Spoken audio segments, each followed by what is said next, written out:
let's jump into your career. Tennessee Titans, man. You jump on the team with Steve McNair, Eddie George, and all those guys.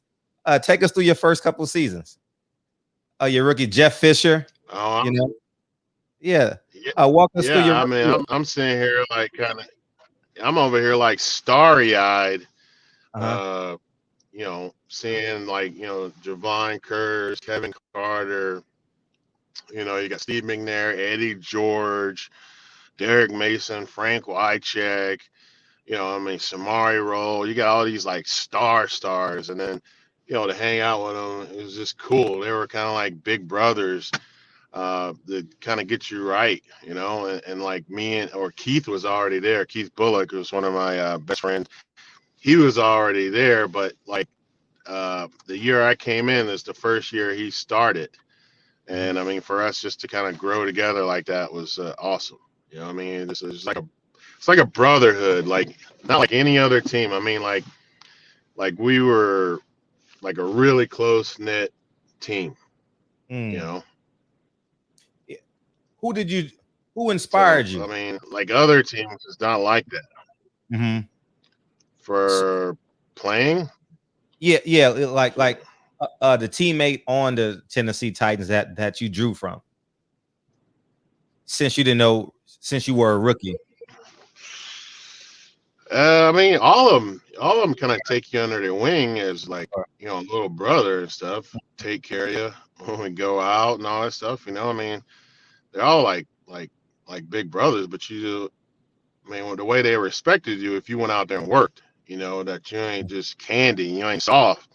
Mm. Like they respected me early because like I didn't take no shit. I mean, like I was getting fights. Like I'm like you're doing something dirty to me. I'm not gonna let you just sit here and dog me or anything like that. Or I feel like you did a dirty play in practice or something. I'm gonna throw down. So Hmm. they kind of respected that. Like yeah, a little rookie, he ain't gonna sit back and let y'all just talk trash or do whatever. Like he gonna, what I'm saying, like I'm gonna do my thing. Like so they really respected that. So the legend is true. Albert Haynesworth didn't take no shit, man. No, not at all. Definitely, that ain't. Hey, go get somebody else for that. That ain't me. Uh, what? So, do, Go ahead. Go ahead. let me ask this: if with that killer instinct and that mentality that you have, do you think if you were not playing football that you could have been a pro fighter? Oh yeah, I think yeah, that definitely would have been. I was thinking that the other day. Like if I didn't play football, that's more than likely what I would have did. Wow, more of a MMA style or pro boxing? Probably be boxing because that was that's the big thing. I mean, MMA just really got big. I mean, you're right. I mean, like in the last 10 years. Mhm. So back then it would have been heavyweight boxing going up against like Lennox Lewis and all those guys. Wow. Yeah. Yeah. Yeah. You you played with both Vince Because Young and Steve McNair, if I'm not mistaken, right? yep, Could you could you that's take right. a moment and capsulate them as human beings, because we all know them as great football players, but could you capsulate them as human beings, if you don't mind? Well, Steve, being a young guy and being a quarterback, so I didn't have much.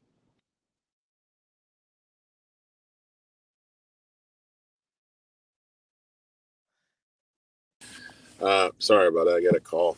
Yeah. Steve, I didn't have much contact. He just maybe went out a little bit. Uh, he'd be around, but he was real quiet, but kind of like a cool dude. He would joke, he would joke with the older guys and stuff. And then Vince, Vince was like a young Thundercat coming in, and it's like not all over the place, but he was just like, oh, I'm Vince Young, and not in like in a bad way, but he's just coming fresh off like a national championship, and all this stuff, and so he was kind of like riding high, Sure. and then when he comes to the league, it's like him and Jeff. Actually, Jeff didn't want to draft him, to be honest. Wow. No, Jeff didn't want to draft him. Vince was Bud's pick, like our owner. He is who wanted Vince, and Jeff, I think, wanted like Matt Leinart. So USC guy, right? Jeff Fisher, right? Yep, USC guy. So anyway, Vince comes in and he doesn't start. Third pick, he doesn't start and all that stuff like that. So that's kind of humbling to him. And then it wasn't until like the seventh or eighth game that he started, and boom, came in and like won the game and all that stuff like that. So that was his time kind of Tennessee. And I don't know if Jeff, I'm sure he enjoyed the win, but he kind of wanted him to fail, and that's when he wasn't doing so well, and they benched him. That was all because Jeff didn't want him. You know what I mean? But any other quarterback, they would have kept giving them chances or something like that, and that's why Vince is on a short leash, and I guess that's where it all happened when it fell out after I left 2009 or whatever. That he was just like, well, Bud's for me and all that stuff, and that's what I heard from the guys. So, how good or bad a coach was Jeff Fisher? The chat is going off right now. Like, oh, Jeff, we didn't like Jeff. Well, I'll let you talk. Jeff, he was all right. He was all right. Not, I don't have really any bad things to say, I guess, anything real negative. But me and my other guys talk, like Bullock and stuff. We feel like if we had, with the teams we had in my 7 years there, we should have at least had 2 Super Bowls. Wow. So we felt like if you go back and you have that team and you pick a coach, you could take Belichick or you could take Coughlin, and we would have won at least 2 Super Bowls. Wow. Yeah, if not 3. Yeah, if not 3, because I had my first 2 years. We should have won. The first year we went to the AFC Championship, played the Raiders, lost to them out there, and then we would have beat the crap out of Tampa Bay.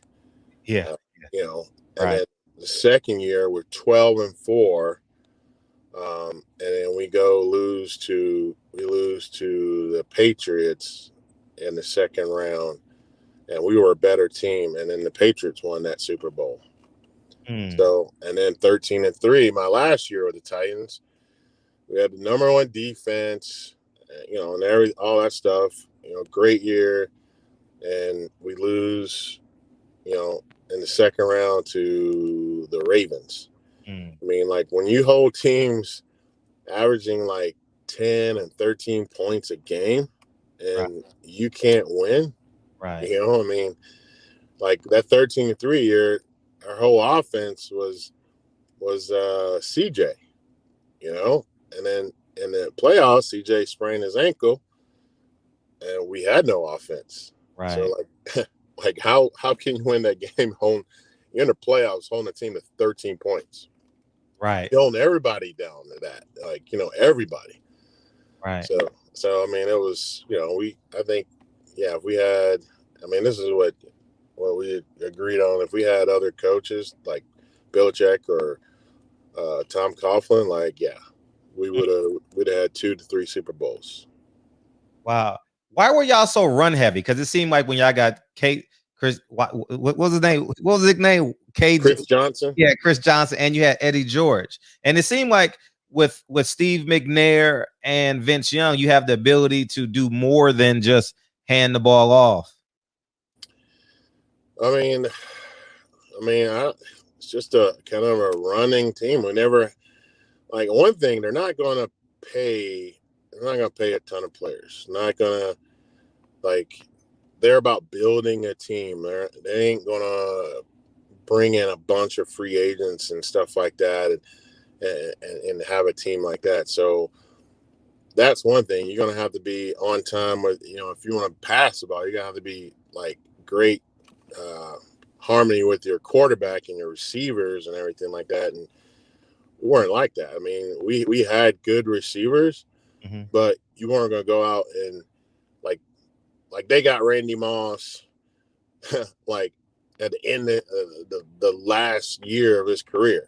Like, why not go out and get Randy Moss before he goes to the Patriots or before that? You know what I mean? Like, they just round pick, if I'm not mistaken. They got him for a 6th round pick, New England. Yeah, I mean, like, it's just a lot of things like that they wouldn't do, and then even like me, on instance, stand there, like, you think, okay, all right, you got at least the best D tackle in the league, there could be like one of the top whatever players on defense, and they offered me I mean, probably like the 4th or 5th salary for a defensive tackle. Right. I mean, and I was like, came 2 years in a row, like player runner up for NFL defense player year, won at Sporting News, a couple times. And then they offered me, like at Marcus High, they offered me $28 million over 4 years. Yeah, like, I'm like, and literally that, and I was thinking, I was like, go more now. I mean, like, then I said, all right, if you give me 32, then I'll stay. And they were like, nope, it's too much. And I'm like, really? But then like when I left, then they paid somebody not as great a talent as me about that same thing. I'm like, wow. Who came in after you? Who ended up getting that contract? I don't know. You gotta look at. Okay, I will. I ain't shitting on nobody, but no, it's just like, I mean, wasn't even close to compared. And they had the same team after I left, like minus me, defense, and they went 0-8. Yep. In the beginning, and it went 8-8 or whatever. So, like, you can't tell me, you know what I mean? Like, you didn't want to pay me. I mean, I would love to stay in Nashville. I wanted to stay in Nashville. Like, being at Tennessee, UT, Knoxville, and then going right down the street to Nashville, to the Titans. Right. Yeah, I definitely want to stay, retire here. Right.